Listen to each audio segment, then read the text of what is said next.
Hello, good evening everybody. I'm Penny Mills and I'm the UKIP candidate for Plymouth Moorview, and I'm very proud. We've just got a week left now. I'm sure we're probably all going to be quite relieved. It's been a full-on campaign.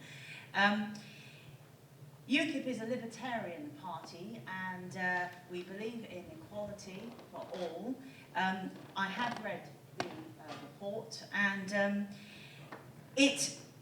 it is very interesting because all the subjects in it are exactly what people talk to you when you talk to them on the doorstep. These are the subjects.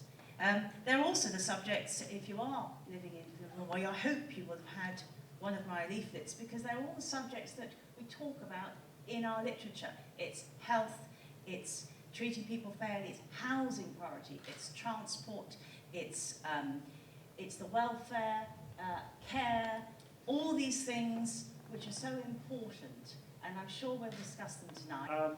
My name's Stuart Bonner. I'm the Liberal Democrat candidate here in Plymouth Moorview. Hopefully some of the policies that I'll stand for will come out in the answers to my questions.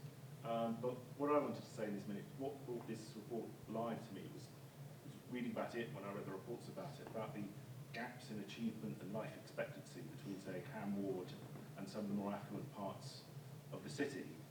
And the reason I brought that alive to me is I had two teenage nephews and a 7-year-old niece living in Ham Ward. So that experience really brings it alive to me that actually we need to do what we can to improve life expectancy, to improve achievement for children across the city, and to narrow that gap between the richest and the poorest. Thank you.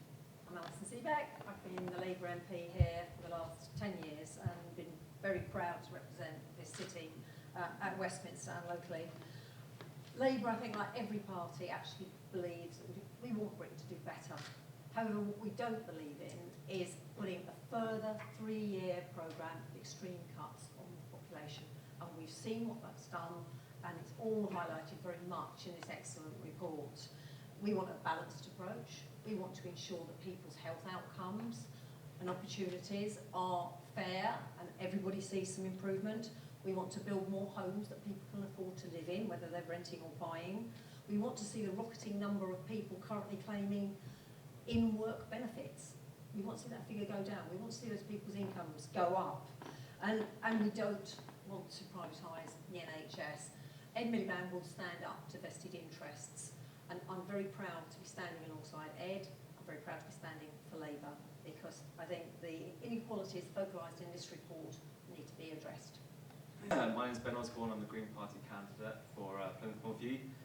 What this report and other Fairness Commission reports have really kind of shown me is that inequality in the UK today is just completely and utterly out of control. For too long now, we've put blind faith into the private sector to be able to, sort everything out for us, and have prescribed more or less doing nothing.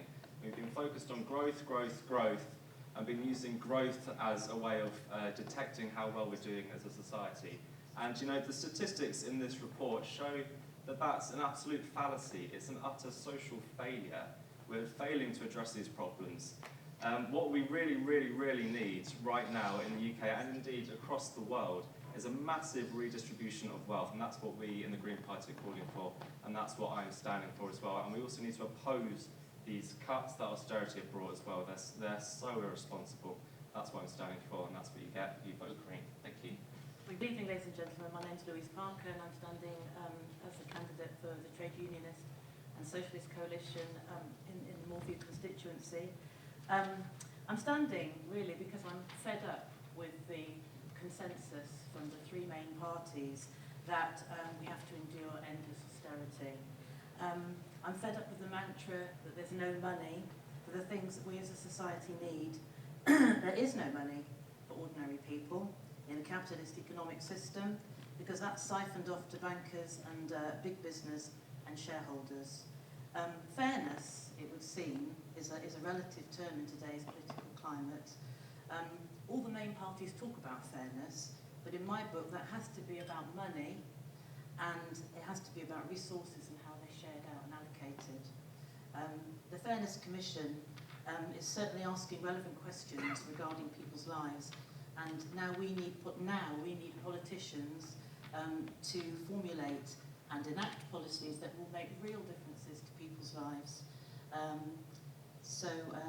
Yeah, that's it. Thank you. I'm going to quote to you the beginning of the Fairness Commission report and ask what you think of it. So it says, if you're born in one of Plymouth's most deprived areas, Devonport, St Peters or Ham, for example, your life expectancy is 72.2 years, lower than Vietnam or Lebanon.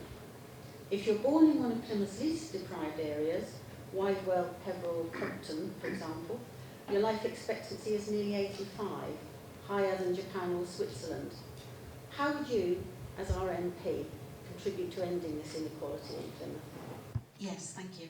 I wanted to quote to you the beginning of the Fairness Commission report and ask what you think of it. So it says, if you're born in one of Plymouth's most deprived areas, Devonport, St Peters or Ham, for example, your life expectancy is 72.2 years, lower than Vietnam or Lebanon.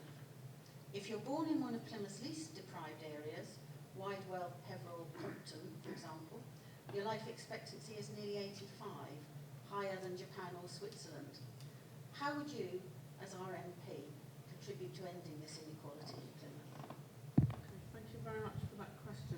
I'm going to start by going along to my right, and I'm going to start with the person who has been our MP for 10 years, and ask them perhaps you'd like to go on some of the work that you've been doing to address these issues. I mean, Jackie, this is a huge issue. If you look at my casework, I've done about 11,000 pieces.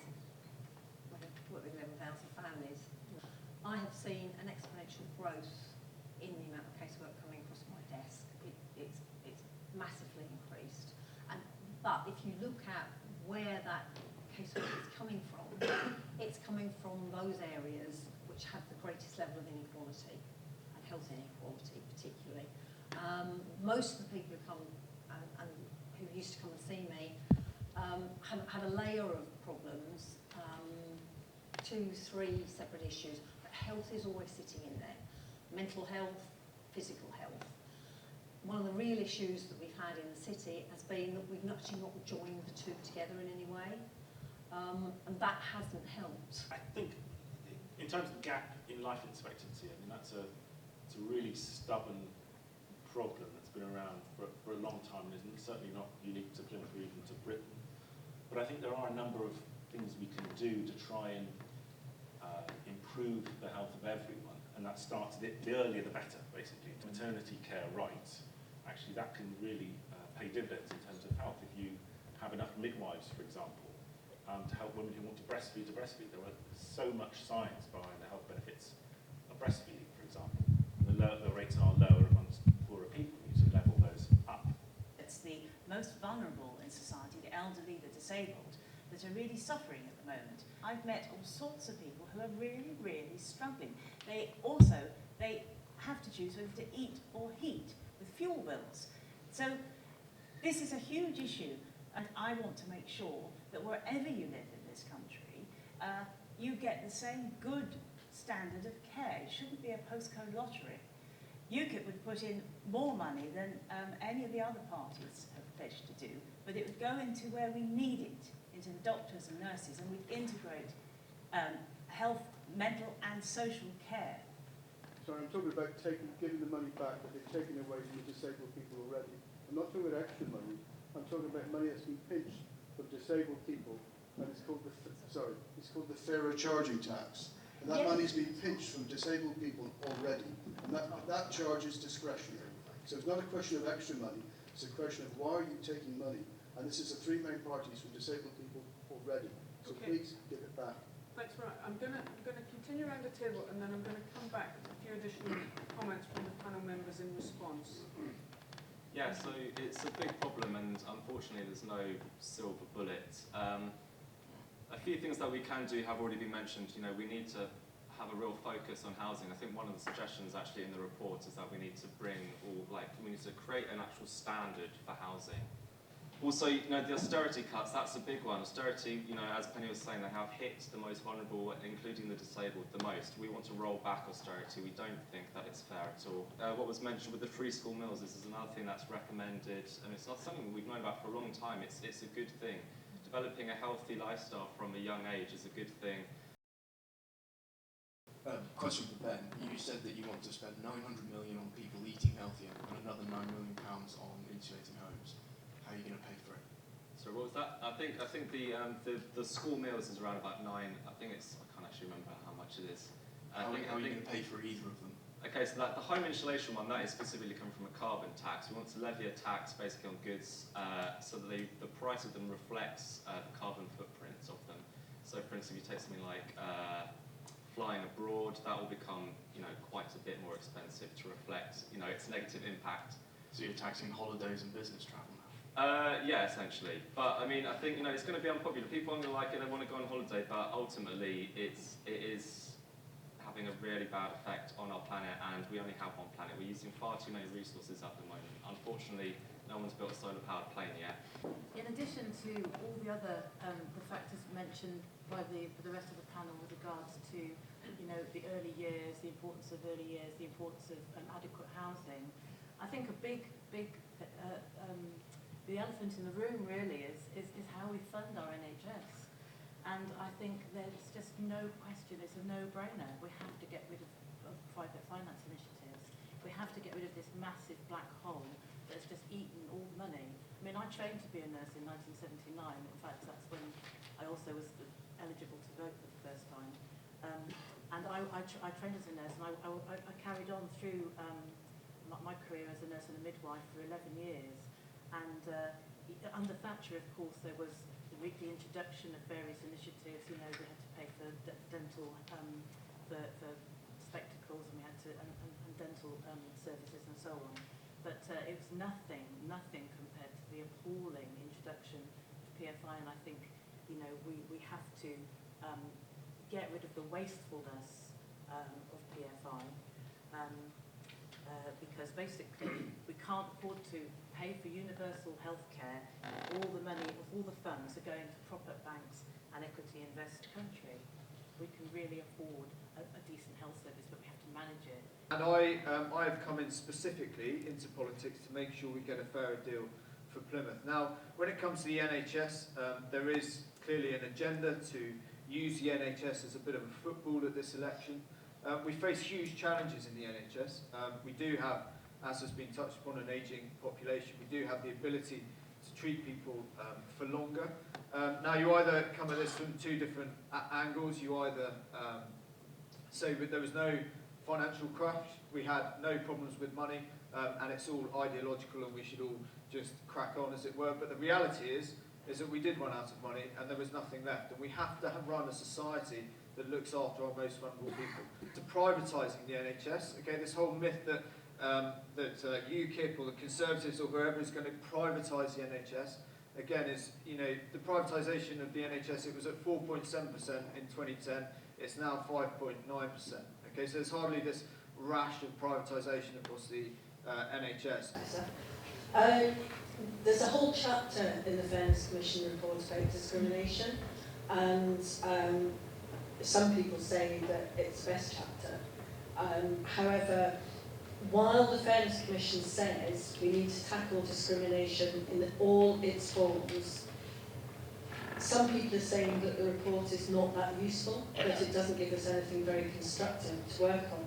And what I really want to ask is, taking that we all wish to fight discrimination, how would you and your party try and help the VCS, the voluntary and community sector, who at the moment are having to pick up incredible discrimination that tends to be under-recognised in the city, and there's real pressures on the voluntary and community sector because of what discrimination is doing across the city.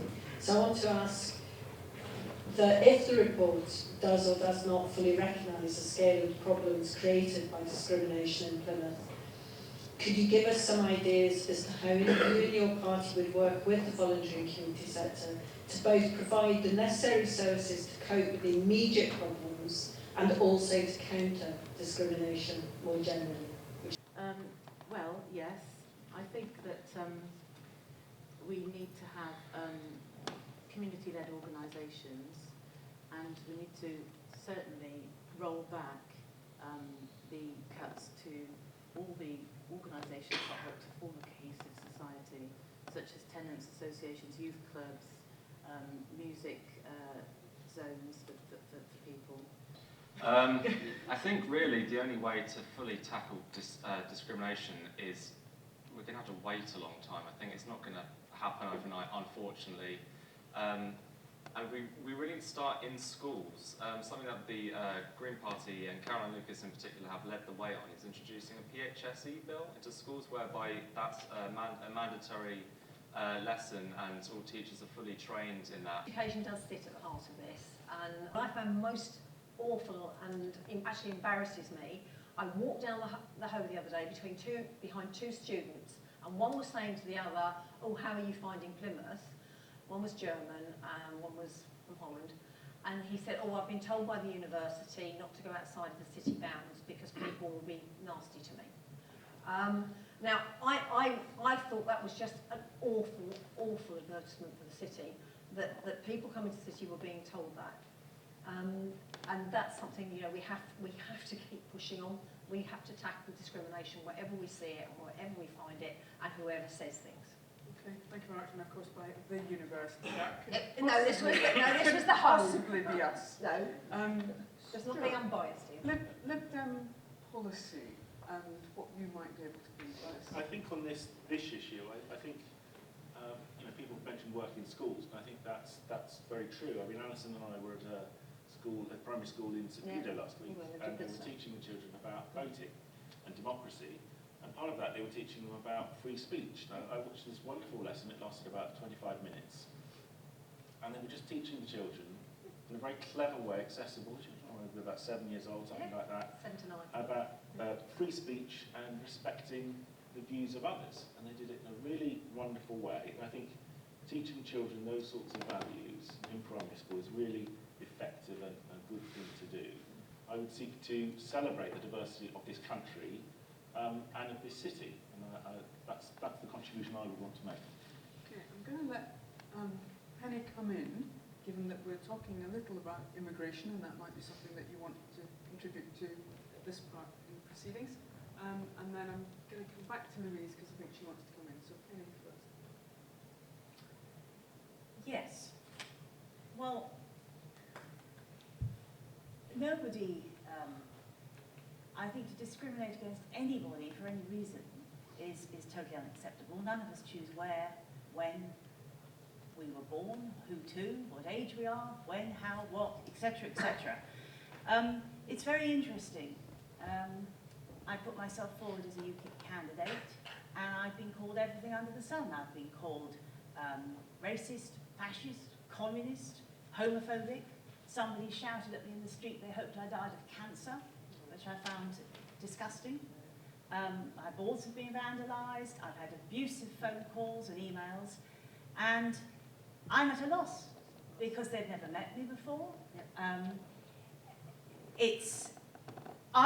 You could say, I'm being discriminated against. I've been told I shouldn't be doing this because I'm a woman. You know, we have a woman MP, and what's wrong with that? So I find this whole subject very interesting, and this whole experience has been very interesting of being a candidate. And UKIP certainly do not want to discriminate against anybody. I'm very happy to have a very long conversation with you about our immigration suggestions, which is fair to everybody from wherever they are from the world. At the moment, being a part of the EU, we have open borders. And what we're saying is that we can't carry on and on and on and on and on with an infinite number of people coming. As we all know, the famous quote from David Cameron 5 years ago was, "We will get immigration down to tens of thousands of people. If we don't, then kick us out." Well, last year it was 300,000 people. And what UKIP are suggesting is an Australian-style point system that's fair to everybody from wherever they are in the world. The system. I mean, if you were inviting someone round to lunch to your house and you invited 4 people, you cater for 4 people. If 25 turned up, you couldn't cater for them. And it's the effect on housing, on schools, on health, on transport. We have to have a proper plan.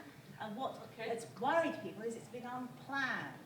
It's the system, not the people. Okay, I think we've got 3 comments. I'm going to take one from over here. All of the main parties have basically sort of in all of their sort of literature said that they're going to sort of clamp down on immigration, they're going to control immigration and stuff. So I'd say first of all that that in itself can breed discrimination, but when you look across Europe, when you look across most of the world right now, like the same problems are happening. You look at Greece, the austerity measures happening there. You look at Spain, Portugal, Ireland. Most of Europe at the moment is suffering through austerity measures. This isn't something that's only inherent to Britain, and so closing our borders in the first instance isn't going to solve the problem, which is more systemic anyway. But second of all, you use the point, Penny, of sort of you can't plan for 25 people coming over to your house, but what if 24 of those people are also happy to help out with the cooking? Like, this is the thing about immigration, like, you're blaming the effect rather than the cause. The cause is, if you really want to limit immigration, the best way you can do that is to clamp down on unscrupulous employers that are deliberately employing people from countries with lower economically developed backgrounds, so that if you offer a £10 an hour wage to everyone, you're not going to get someone only employing Polish or Romanians or somewhere from more deprived countries, because there's no economic incentive to do so. But at the same time, you don't then cause the other problem of harbouring discriminatory policies on being, having a rampant rise in nationalism, which is causing huge problems. And it is one of the issues I deal with when I speak to people. Loads of people are absolutely petrified of immigration, but most people have lots of friends that are immigrants. Loads of people actually realise that the immigrants themselves aren't the problem. It's their part of the effects of the greater problem, which is the system. Okay, thanks very much. We have a couple more comments in the middle.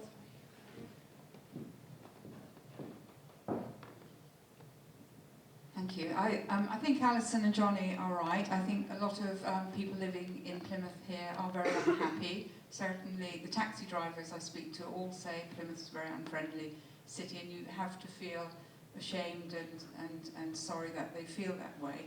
I'm sure that I'm sure that people are frightened. When people say nasty things to people, it's because they don't understand them well enough, and of course we haven't got enough people here. In London it's easy because you're with such a mix of people, and it's different here. So I have some sympathy about why it's difficult for people. And I'm sure the way to address that, if we haven't got more of a mix of population here, is through education at school and through all the work that you can do. When we were doing the work when we were doing the listening for the Fairness Commission, we had one evening with a room this size full of people who had been on the receiving end of derogatory. When it comes to discrimination, I think we're at a really important point in Plymouth's history at the moment. I was down at the Red Cross Centre the other day with some of the refugees. There was a chap there who's just come over from Syria, and the sad truth is that Plymouth at the moment is not a particularly friendly place for these people. And I think, why is that? Well, and that's coupled really with going out the door, and the number one issue I get given a lot of the time is immigration. And I immediately say, when it comes to immigration, we need to be realistic. And in Plymouth, there is no immigration problem. It is probably one of the whitest cities in the UK, but people will still say on the doors there is an immigration problem. Now, that's not belittling concerns with immigration, because in some parts of the UK there is clearly a problem, but in Plymouth there isn't, and it's still the number one issue. I think it's just not very Plymouth. We want to welcome these people, and Plymouth wants to be the sort of place that provides a shelter from people who have come from Syria and places like that. And I think it's down to, yes, there is the education part of it that Alison mentioned before, but I think a lot of this is down to leadership and about winning this debate. I know that I love Penny, I think she's great, but the UKIP's rise in this city, I think, has been a real backward step for us and where we're going. And we just need to think very carefully about where we want to go in the future. I know a lot of people at this election are thinking about voting for UKIP, but it's not, they have genuine concerns, but it's not a coincidence that a lot of their candidates get caught out. Okay, so we just need to think about where we're going forward from here. I think that I want Plymouth to be a much more welcoming place for these people. Yes, we need to control immigration. Yes, we need to have a conversation about Europe. Yes, if you vote for Conservatives, you will get that in-out referendum. Penny of sort of, you can't plan for 25 people coming over to your house, but what if 24 of those people are also happy to help out with the cooking? Like, this is the thing about immigration, like, you're blaming the effects if you really want to limit immigration, the best way you can do that is to clamp down on unscrupulous employers that are deliberately employing people from countries with lower economically developed backgrounds, so that, you know, if you offer a £10 an hour wage to everyone, you're not going to get someone only employing Polish or Romanians or somewhere from more deprived countries, because there's no economic incentive to do so. But Thank you. What will your party do to make sure everyone has a home that meets their needs? That we're in at the moment, I think the penny has dropped for pretty much everyone. We're in a housing crisis. Shelter and the charity crisis, I think, have said that we need 1.8 million households. That's how many we're under at the moment. We kind of see that it's a lack of social housing, really, that is the crux of this problem. Social housing is in very high demand at the moment, and as a result of there not being enough social houses, lots of people are being put up in private rented accommodation, which means a lot of housing benefit is getting absorbed to landlords. And it's also making private, letting, buying to let, an increasingly popular thing for people to do, which I don't have a problem with, ordinarily, but it's creating such demand for houses that it's pushing prices up, and people are finding it really difficult to get on the property ladder. So I think if we take some of that demand away from those private houses by pushing for 500,000, that's the kind of figure, social rented houses by 2020 would take away some of that demand, and also they need to stay as social rented houses at the moment. At the moment, David Cameron's been saying that he wants to extend the right to buy scheme, which will be absolutely catastrophic. Social housing is there for a reason. If you can afford to move on, we need to ensure that there is affordable, truly affordable housing, and developers actually include truly affordable housing in their new plots. But social housing should be there for people that need social housing. If you've got enough money to move on, then by all means do, and then someone else can take that place. That's our flagship policy on that issue. Thanks very much. Stuart? Yeah, I agree that it actually comes down to supply of housing, doesn't it? I think all parties are working up absolutely to that. I don't own my own house, so I know exactly what people are feeling like.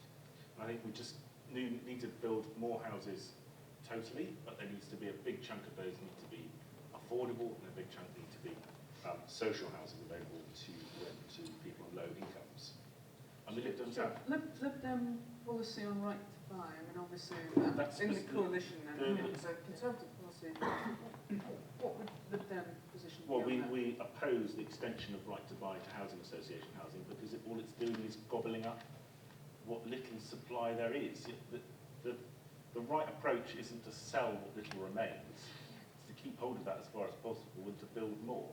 I mean, we have a system called rent to buy, which is basically housing associations would be able to build a new house, rent it out, and then slowly over time someone would pay a rental payment and they'd accumulate ownership of that property. Over 30 years they'd own it completely.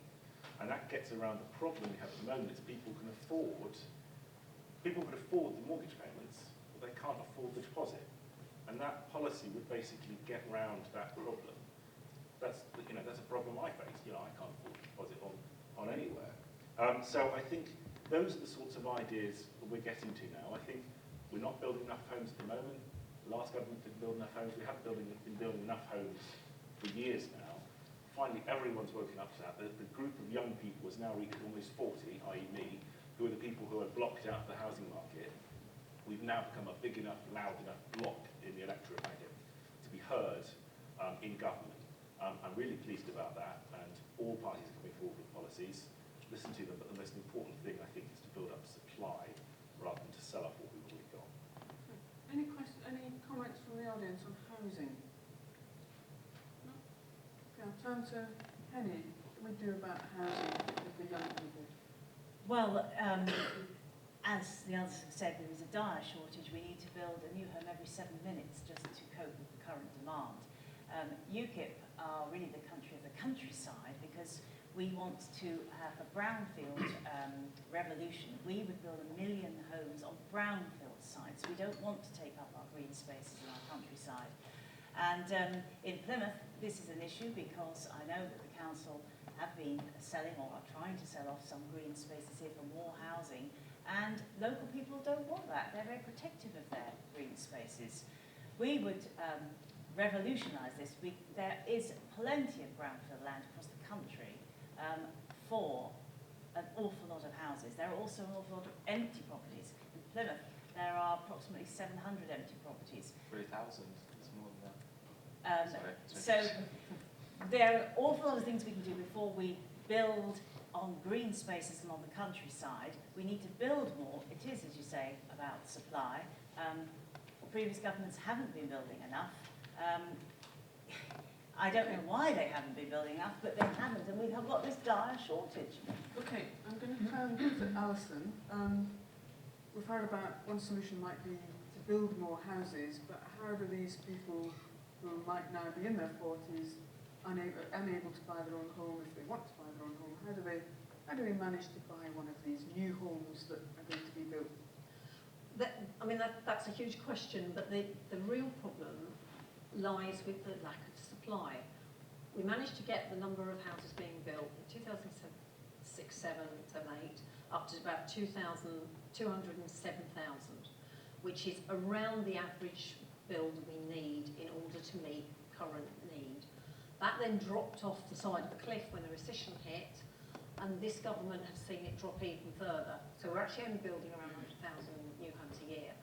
So what Labour have done is they've asked Sir Michael Lyons, and he's been doing this work for 18 months now, to look at how we transform the quality and the type of housing across all tenures.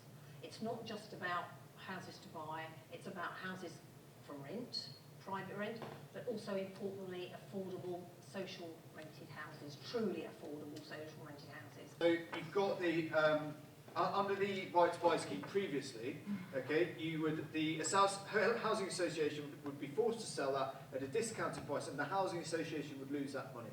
In this Right to Buy scheme, that money is coming direct from the government, so that money is not lost by the housing association. The second point is that at the moment it's 4 to 1. So for every one house built, okay, they're selling 4, which is clearly completely unacceptable because it's not going to end well. This government scheme has dictated and mandated that it is a 1-for-1 scheme. If it's not a 1-for-1 scheme, then I personally won't support it because it's not going to work in Plymouth.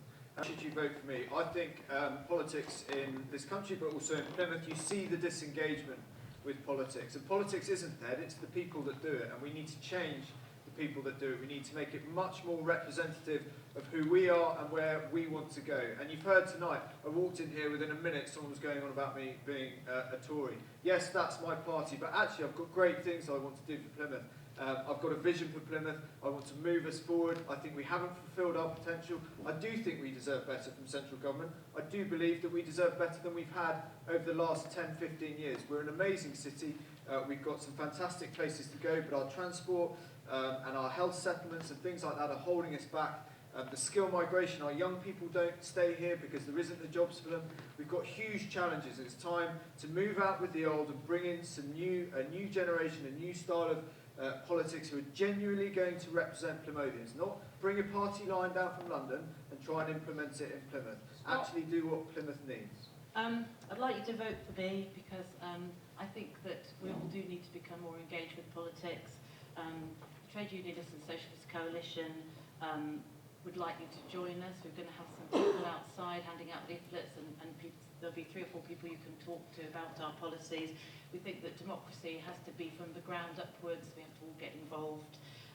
Don't listen to Russell Brand. There are parties that are different, so you need to look out for them and vote for them. In particular, we really do want fairness. And if I'm voted, I will just accept the average worker's wage because I think we need to get rid of corruption out of politics as well. And the only way to do that is for the job to be regarded as public service, and public servants don't need to enrich themselves. I think you should vote for myself and support the Green Party because essentially, you know, everything that always gets brought up at these debates and hustings, it comes down to money at the end of the day. We're not actually raising enough money through taxes, and the main parties are a bit kind of, you know, light-footed over approaching the rich for those taxes, who I really think that, you know, we should be looking to implement wealth taxes, which is kind of an extension of Labour's mansion tax, really, which, you know, mining class didn't seem to like, but I think would be quite a good idea, personally. We really need to chase after big businesses. We need a massive redistribution of wealth. Politics, the things that we all want in this room, cost loads of money. They cost so much more money than we have at the moment. And we're just too busy focusing on paying off the deficit whilst, you know, disabled people are getting punished for having extra rooms and all this malarkey. It's a joke. I think at the very backbone of Green Party policies is equality, and I think that's worth a vote. Plymouth deserves better than the Conservative government it's had for the last 5 years. Simple. The coalition has targeted the most vulnerable, it's undermined rights at work, it's cut legal aid, it's stopped dispute resolution, so women suffering domestic violence or harassment at work are not able to pursue those claims. It's failed to address the cost of living. We've just seen this week the economy is going backwards, despite George Osborne's arguments to the contrary. We're borrowing much more. The government have borrowed more in 4.5 years than Labour borrowed in 13. And at the same time as all this is going on, they're cutting taxes for those at the very top. It isn't acceptable. And I believe a Labour government will change our workplaces, it will change our communities, and it will change our country for the better. I want you to vote Labour at this election for a change. The Liberal Democrats have achieved for Plymouth over the last 5 years. The first one is enabling people to earn over £10,000 a year before they pay a penny in income tax. David Cameron said that was unachievable in 2010. Well, it has been achieved. It's taken from the front page of the Lib Dem manifesto and implemented by Lib Dems in government. We've also directed more money to schools, as I mentioned, directly targeted at the most disadvantaged children over the countrywide. That's £2.5 billion a year. Here in Plymouth, it's an extra 32 million for schools directed at those from poorer families. And I think at this election it's now clear that no single party is going to win outright. There's a risk of a Labour government dragged to the left by the SNP with more money going to Scotland, a minority Conservative government dragged to the right by the DUP and by UKIP and by its own backbenchers. What the Liberal Democrats offer at this election is the opportunity to anchor any government in the centre ground of politics. Plymouth became a city in the 1920s, nearly 90 years ago, and it's been the traditional political parties bickering and squabbling ever since. It's Labour or the Tories. One says one, the other says the other. I think it's time for a real change. We really have got passion, commitment, a fully costed manifesto, policies, common sense for everybody. I think it's time someone else with fresh ideas had a change, had an opportunity. We're just ordinary people. We're not career politicians. We don't represent vested interests. We believe in real democracy, government of the people, by the people, for the people. In other words, you come first. Please vote for me.